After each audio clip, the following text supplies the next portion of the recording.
I played the last Halo 3 game. This is Halo ODST, which was a DLC, I think, for Halo 3. It released in 2009, and I played it this year. Better late than never. So if you want to see the hot new games released by Bungie in 2010, follow me for more. Did I like Halo ODST? Yeah, I did. Halo ODST is great. Look at that. Hey. Oh, bad touch.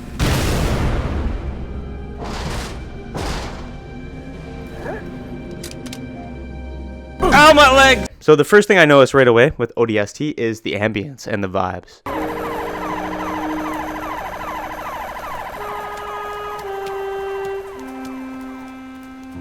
The music just pops off immediately. You boot this game up, the music slaps you in the face, and you're like, okay, we're playing the best composed Halo game of all time. Here it is. This is it.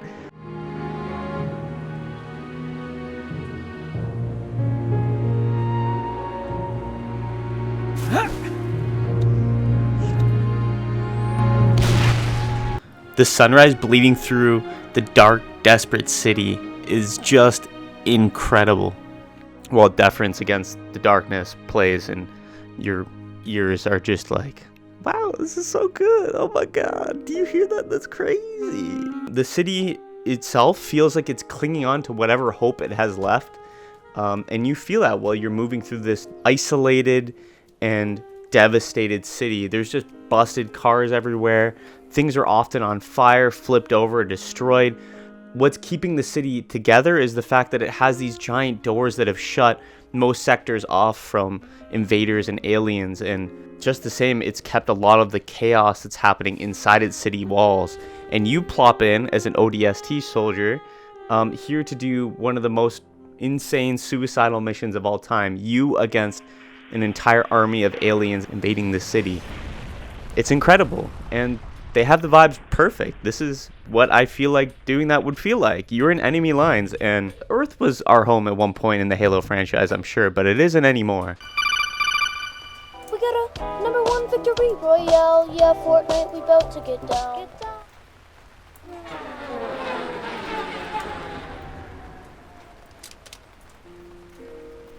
I really liked the visor vision you had. In Halo, I often feel like I'm just, Master Chief stomping around with a gun and shooting people, kind of carefree.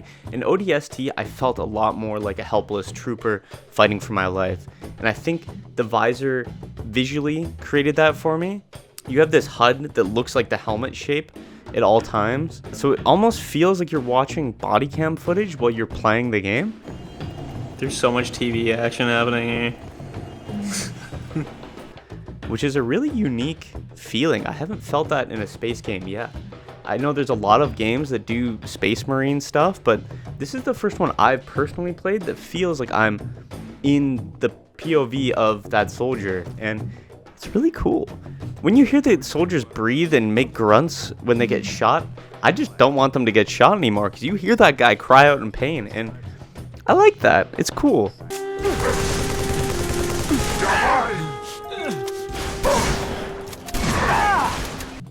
When you hear your character pop off because you just shot some dude in the head successfully like a million times, that also feels great. They have a bit of personality that I really enjoyed. It's cool. Boom! Headshot! Boom! Headshot! The gameplay itself is vastly different from every other Halo.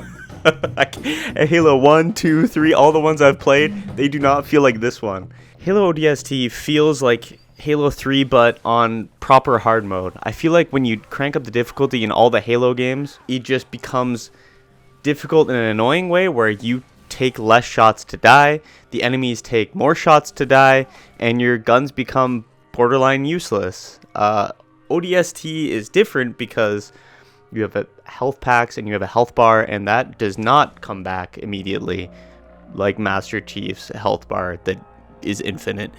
You have to kind of play cautiously and strategically throughout the whole campaign, and I like that. I like that a lot. It's really cool. What's Bro, your I need a TikTok? sniper really bad right now, bro. I need one right now, bro. It's the first time I've picked up guns and then run out of ammo and panicked looking for more guns to shoot things with. I was constantly counting how many bullets I had left in my weapons, whether I should swap them out with different ones at the ends of fights, because I didn't want to hop into a new fight and get absolutely bodied by the enemy. I haven't felt that way yet. The resources haven't felt slim like they did in this game, and that's really cool. I started relying on weapons that I never relied on before. I used to always just take an RPG in Halo games and just fire at things willy-nilly, but in this game, I was honestly debating and sometimes acting on not taking the rocket launcher. Okay, RPG is in sight. He's walking by it. Okay, launching up the Spartan laser shot, and it's good. Some of these other guns had more bullets in them, so I had higher odds of surviving the next conflict I got into. This is all amplified when you have your visor vision and you're walking in the dark and little enemies are kind of walking around. You want to keep everything quiet. Most of the time I was trying to be stealthy. It wasn't often easy because it's a Halo game. I like shooting things. This is good gameplay. I like this. What? I was trying my best to stay as hidden in the shadows as possible, especially with the music just being vibes. I didn't want to ruin that. The vibes are on point. I don't want to interrupt the good vibes. Oh, look at me! I'm gonna go touch the butt! The gameplay is a lot more cover-based and tactical. Having an angle on your enemies is just as important as having a really amazing gun or really amazing aim. You want to be able to shoot and then hide again. You don't have an infinite health bar. You have to pick up health packs, and when that health bar goes empty, you feel it in the whole gameplay. Your character starts huffing and puffing and breathing heavily. Your screen starts flashing and you start hearing a beeping noise and a heart rate issue. God damn! Are you gonna finish me or what, kid? Oh!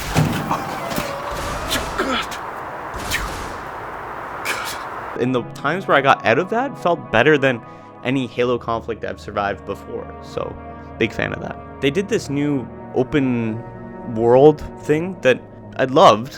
I'm gonna be honest, it was cool, but oftentimes I got lost, and the lost in a city that feels so empty by design didn't feel good. Like to walk down a whole corridor and then realize that I went the wrong way and have to stroll all the way back through this empty city. Hello?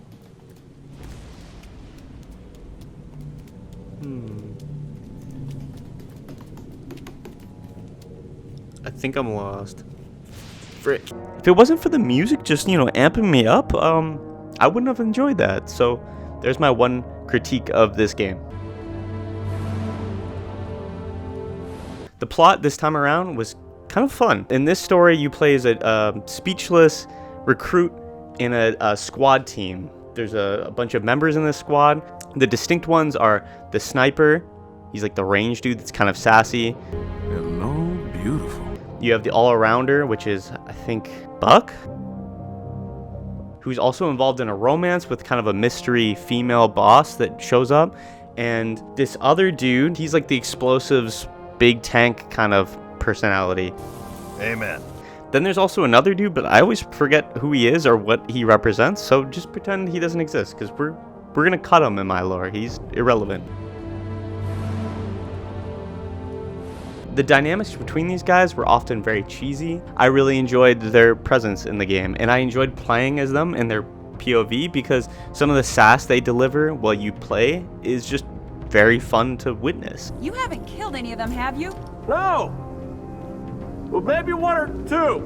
It's fun to piece everything back together and find out what they got up to playing as the recruit trying to find your squadron.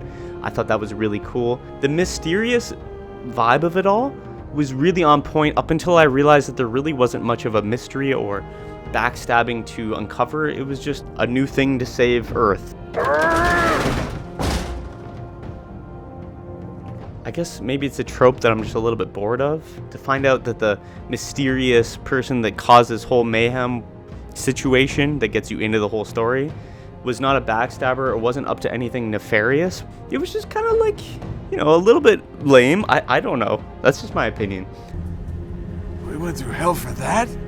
It's important. It knows things. Also, as somebody that's worked with cameras for work, it is very nice to see some of the cameras they used. Some of the camera storytelling is top-notch, and I enjoyed seeing some of the angles and stuff they used, and also the fact that they took into account that we'd be playing from somebody's point of view and fading into that. It was cool. If you're like me and you've never played ODST, because you thought that this game was some sort of weird spin-off DLC cash grab, you and I were both wrong. This game is amazing, and it's one of my favorite changes of point of view in the Halo franchise so far. I love Master Chief, and I loved Halo 1, 2, and 3, but I think it's really neat to step away from that and appreciate some of the other points of view in this world.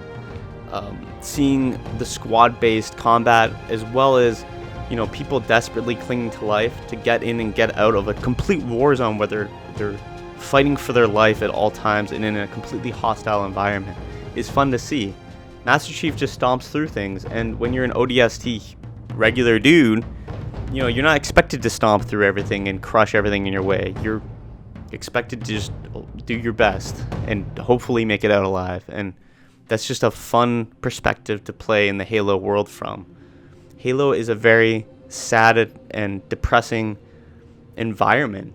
Humans have lost oftentimes in these wars, and to play from the point of view that we did and be one of the humans that's losing is just an interesting perspective. It makes you feel really small in a big world, and it makes the world feel that much more fleshed out.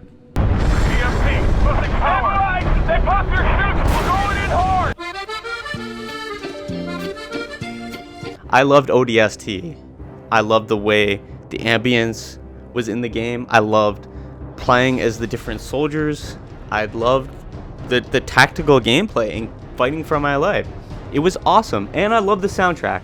I already knew that before playing this game, but the soundtrack lived up to its hype. It's really good. Now I have to play Halo Reach, which I'm excited about, and then after that, we're moving on to Halo 4, which I'm a little nervous about. I'm not gonna lie. Don't know about that one, but we'll deal with that when I get there. Thanks for watching. If you want to see some of the other whack shit I do on my YouTube channel, it's all here for you. You know the drill. You know how it works. Danny, just wanted to remind you, and I guess that's all the things on my list of things to do. So I'll catch you later. Bye.